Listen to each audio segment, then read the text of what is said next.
guys, welcome back to my channel, and for today's video I thought it would be extremely helpful to do a how-to guide on how to apply to university in America. And I'm going to split this video in 3 parts. So the first part will be the application process and how to apply. The second part will be financial aid opportunities, grants, scholarships that you can be rewarded as an international student. And the third part will be about dorm and student life once you do get accepted to university. So keep watching, and I hope I will make this as easy to follow and as understandable as possible. So yeah.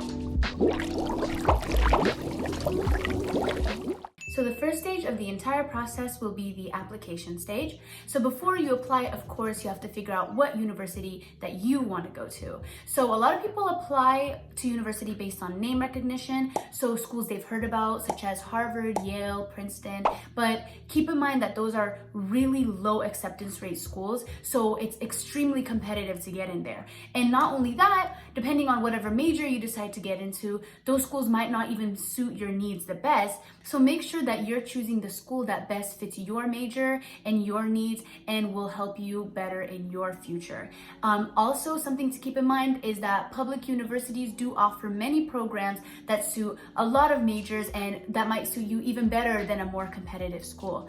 Not only that, public universities are usually relatively cheaper than private or Ivy League universities, so keep that in mind when you're choosing the school that's right for you. So before you apply to university, it's important to take either the ACT or the SAT exam. So the ACT exam is an exam rooted more in straightforward knowledge you have accrued over time while you were in middle school and high school. So the SAT exam is more rooted in logic and reasoning, so it's a lot of problem solving questions.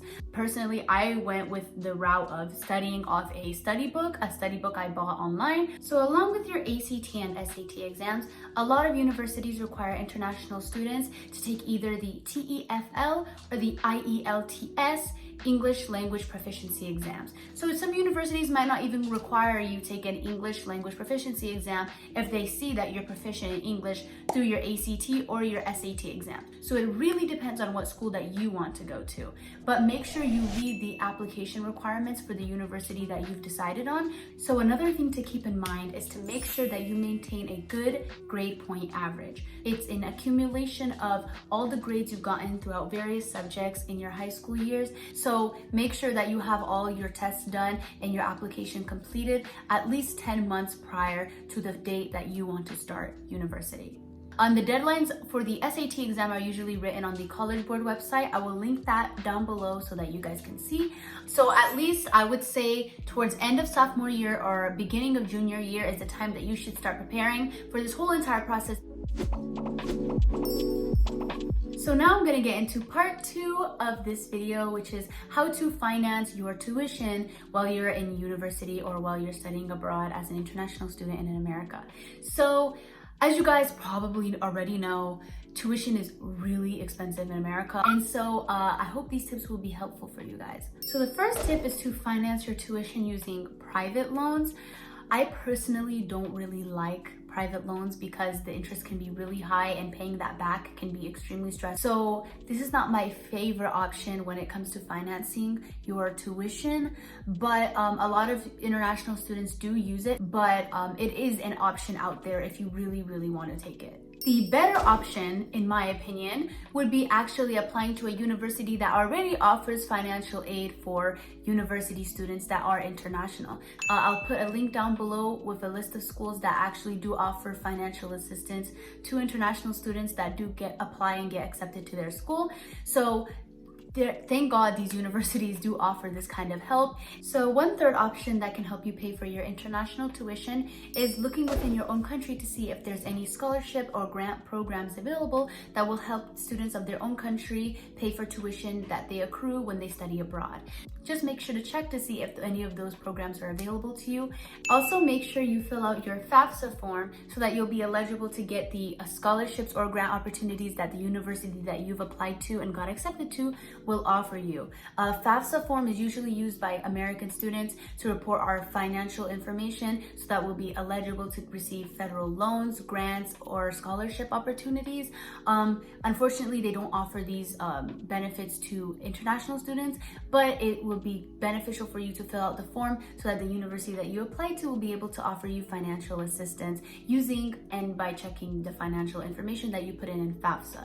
So check to see if the university that you apply to requires this, because some require this to be able to give you any grants or financial assistance. So make sure that you have that in the back of your mind when you're also applying for schools or once you get accepted.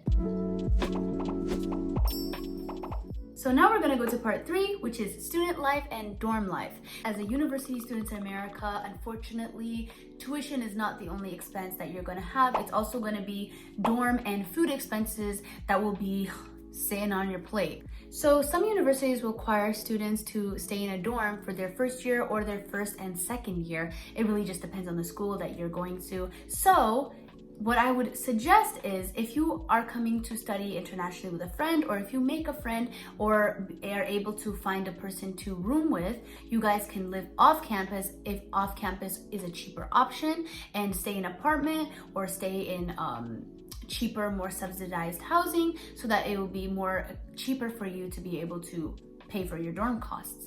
And if you're not able to do that, you can also stay with a family member. If you know any family members or any friends that already have a place to stay in the state of your choosing, or the state or city where your university is located, you can stay with them, and it will greatly reduce your cost of dorms and your overall expenses.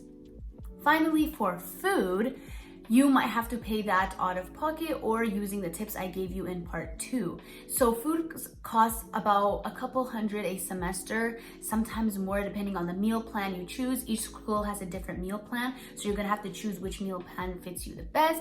But these meal plan or vouchers usually are able to be used for cafeterias on campus or other fast food establishments that are available, or other eating establishments that are available on campus. So keep that in mind when you're applying to university, because there's a lot of costs that are not as straightforward because they're not lumped in with tuition. So you have to keep this stuff in mind before you decide to apply, and so that you can be able to be prepared when you do come and start your university stay.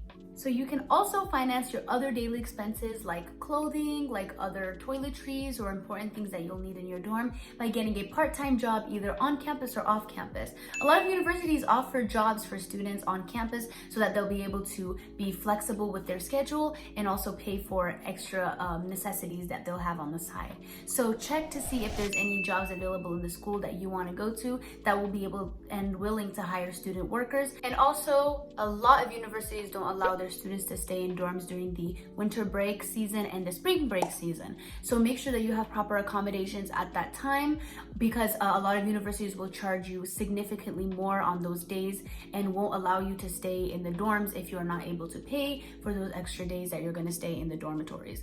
If possible, maybe to take a trip back home or do anything that you want to do for fun during those times. So that's just something that you need to keep in mind so that you're not caught off guard when you find out that you cannot stay in your dorms during the spring break and winter break seasons.